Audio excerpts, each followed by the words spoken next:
Days of Our Lives, commonly referred to as Days, is one of America's best-known soap operas, which premiered on NBC in 1965 and switched to the network streaming service Peacock in September 2022.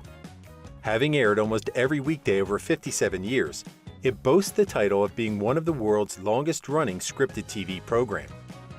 The series was created by Ted and Betty Corday and co-produced by Sony Pictures Television and Corday Productions. Many of its early storylines were written by William J. Bell until 1975, when he left to focus on The Young and the Restless. In 2007, Days became the only soap opera left on NBC after the cancellation of Passions.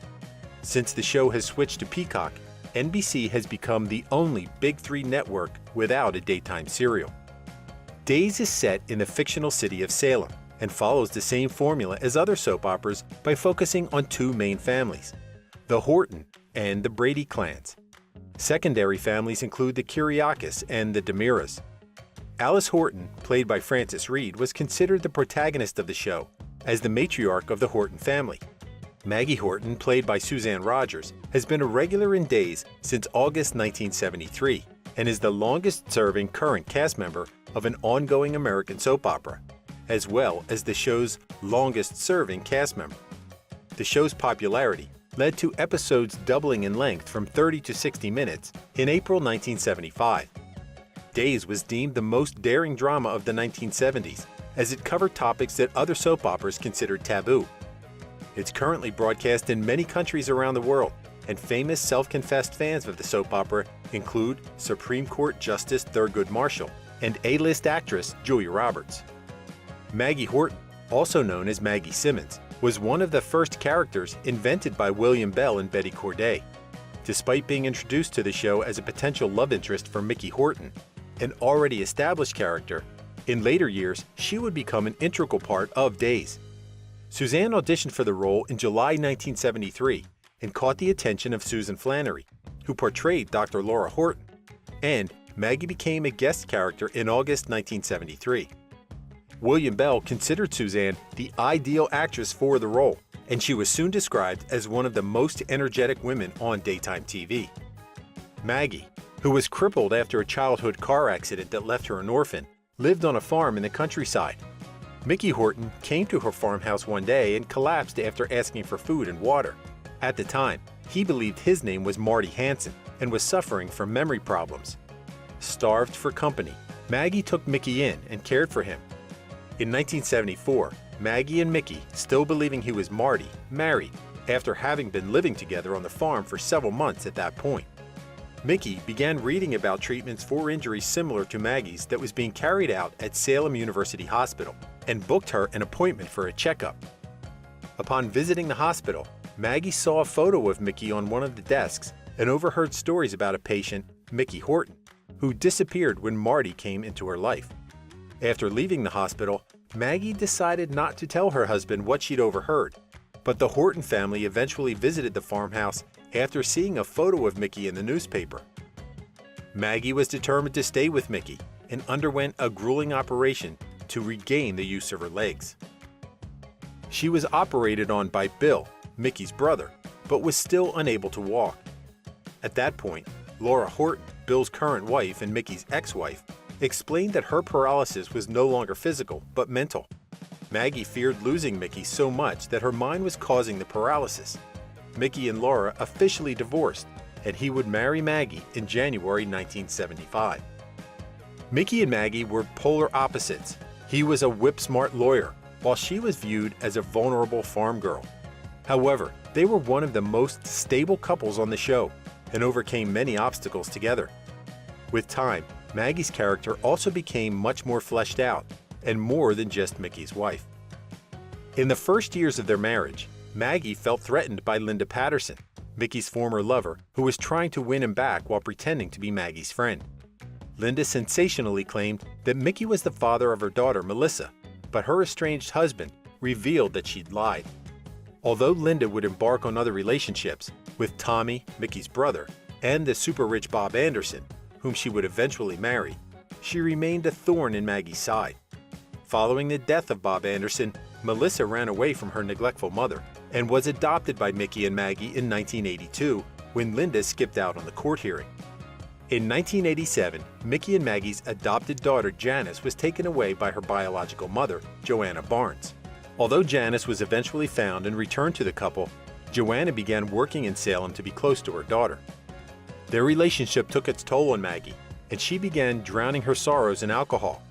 Her drinking spiraled out of control and led to her and Janice being left unconscious and taken to hospital after an unpleasant car accident. Maggie was arrested after the incident and joined Alcoholics Anonymous, but began drinking again as the date of Janice's custody hearing neared. Driven crazy by the thought of Janice returning to her biological mother, Maggie kidnapped the child and they fled Salem. She was eventually found by her father-in-law, Tom Horton, and returned to Salem. Janice had an accident while playing on the pier and fell into the water, slipping into a coma as a result. Joanna and Maggie fought bitterly over Janice at the hospital, and eventually Joanna won custody of her daughter. Maggie struggled to cope with her emotion, and things only worsened when she unknowingly sold products containing cocaine to customers of Mickey's niece, Julie. When an irate drug dealer came looking for the customers, Maggie was forced to shoot him with his own gun and was left somewhat traumatized by the encounter. A year or so later, Maggie agreed to be a surrogate mother for an anonymous donor. The procedure was performed, and Maggie soon became pregnant. A few months later, the anonymous donor, Dr. Evan Weiland, came to Salem and began visiting Maggie. Mickey discovered that Maggie was carrying Evan's baby and told her. Even so, she wanted to keep the child, and Mickey agreed. Sarah Horton was born in late 1981, and Mickey and Maggie were embroiled in yet another custody battle, this time with Evan. They eventually won custody, but Evan continued to visit Maggie and his daughter. Stefano DiMera, a powerful crime lord, tried to have Maggie killed, suspecting that she knew that Evan had evidence against him. Evan soon died under mysterious circumstances, and Mickey and his partner Don began investigating Stefano. During the investigation, Stefano kidnapped Mickey and made it look like he died in a car crash. After spending a lot of time with a grieving Maggie, Don fell in love with her and confessed his feelings. Just at that point, Mickey escaped Stefano's clutches and returned to Salem, but suffered a heart attack when he witnessed the scene. Although Maggie and Mickey divorced shortly afterwards, she stopped seeing Don and realized that a divorce was a mistake. She spent a year in New York trying to process her feelings, and when she returned to Salem, Mickey was accidentally shot during a gang fight. He recovered at Maggie's house as she nursed him back to health, and they rekindled their relationship, remarrying a few months later. Tragedy struck in 1984, when in real life, Suzanne was diagnosed with myasthenia gravis, a rare muscle disorder. Her facial muscles were affected by the disease, and the medications she had to take came with unpleasant side effects such as hair loss and severe sickness. As the effects of the disease worsened, Suzanne reluctantly quit the show as her entire appearance had changed. However, Suzanne wished to educate viewers about the rare disease and approached Betty Corday to discuss the possibility of Maggie being diagnosed with the disorder. Betty agreed, and so Maggie had her own major storyline in which she learned she had myasthenia gravis. Thankfully, Suzanne herself went into remission in 1995 and remained so ever since, although her character Maggie began to notice symptoms of the disease returning in 2010. A few years after remarrying, Maggie and Mickey were on the rocks again. Mickey was constantly missing out on important dinner dates and other functions as he was consumed by work, and she began an illicit affair with Dr. Neil Curtis. Sarah took photos of Maggie and Neil after catching them in bed together. She was about to expose them when Maggie and Neil revealed in a shocking plot twist that Neil was Sarah's biological father. Even so, Sarah exposed the pair. Despite being heartbroken, Mickey shouldered some of the blame for Maggie's infidelity. Neil left town when the turbulent couple began working on their marriage. A couple of years later, Maggie became a keen entrepreneur by investing in a cosmetics company and purchasing a local restaurant. In 2003, a close friend of Mickey and Maggie named Marlena Evans attacked them in their home. Although Mickey survived, Maggie died of stab wounds after being hit by a bottle of alcohol and thus became the third victim of the Salem serial killer. Another victim was Alice, Maggie's mother-in-law. James E. Riley, the head writer at the time, boldly decided to bring back all the dead characters to get ratings back up. In a daring move, Maggie and the rest appeared in the fictional island of Meluswin. Andre DeMera, Stefano's nephew, had been keeping them on the island. He also framed and drugged Marlena so that she would believe that she was the serial killer. While believing that Maggie was dead, Mickey began seeing Bonnie Lockhart, Maggie's former housekeeper and archenemy. The relationship lasted over a year, and when Maggie returned to Salem, she desperately tried to win Mickey back upon learning that he'd married her nemesis. With help from friends, Maggie tried to make Mickey see that Bonnie was trying to extort him. Mickey eventually realized the truth and reunited with Maggie, after which they settled into a comfortable routine following years of turmoil, and she began running Chez Rouge, an upscale restaurant. In 2010, Maggie booked a cruise for Mickey and herself, but found him dead from a heart attack days before they were meant to enjoy their vacation. A heartbroken Maggie found it hard to imagine a life without her husband of decades, and almost began drinking again at Mickey's memorial service, after finding a bottle of alcohol in his office. Instead, she poured it down the sink. Mere months later, Maggie's mother-in-law, Alice, died while in her care. Maggie, who was reeling from the loss of two loved ones, became the matriarch of the Horton family. She also struck up a friendship with Victor Kiriakis, who was married to Vivian Alamain.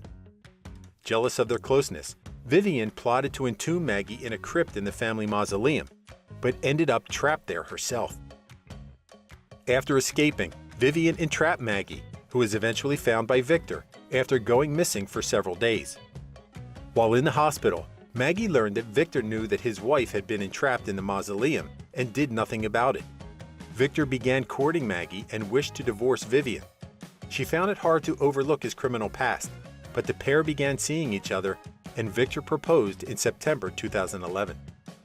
During the engagement, Hope Brady found a letter written by Alice to Maggie the day before her death, in which Alice reminded Maggie about the experimental program she and Mickey participated in 3 decades earlier to have a biological child of their own. Maggie and Mickey eventually abandoned the project, but the eggs that Maggie had attempted to harvest were preserved, and some went missing. In a shocking turn of events, Daniel Jones was revealed to be Maggie's biological son. Victor and Maggie married in November 2011, but went through a rough patch when Victor revealed that he knew that Maggie's eggs had gone missing decades ago. Despite eventually forgiving him, Maggie still didn't go easy on Victor, and they clashed many times. Despite having a new family and home, she was still considered the Horton matriarch and maintained a close bond with the other Hortons. In February 2016, Maggie's son Daniel was injured in a car accident and eventually died. Maggie had to make the heartbreaking decision to turn off Daniel's life support and donate his heart to Brady, her step-grandson. Things became even more complicated with the arrival of Summer, a woman who came to Salem with the bombshell news that she was Maggie's biological daughter. Maggie had given birth to a child at the young age of 17, but had believed the baby was stillborn. In the midst of all the chaos, Victor's estranged brother, Demos, began poisoning Maggie with pills that made her disoriented. Maggie fell down the stairs after a bad dizzy spell and was taken to the hospital. Victor was informed that his wife had broken her back and that her legs were once again paralyzed. Demos revealed that he had poisoned Maggie but had the antidote, the condition for receiving which was that Victor hand over all his assets. Desperate to save his wife, Victor agreed. A slow recovery ensued, but Maggie was supported by her husband and the Hortons. The couple had a happy ending, as Victor decided to retire and devote all his time to his beloved wife. Thank you for spending some time with us. Make sure to like and subscribe so you never miss another video. We also handpick these videos which we recommend you watch next. You can talk to us on all social medias or ask a question in the comments below. Thank you for being with us, and we'll see you back tomorrow.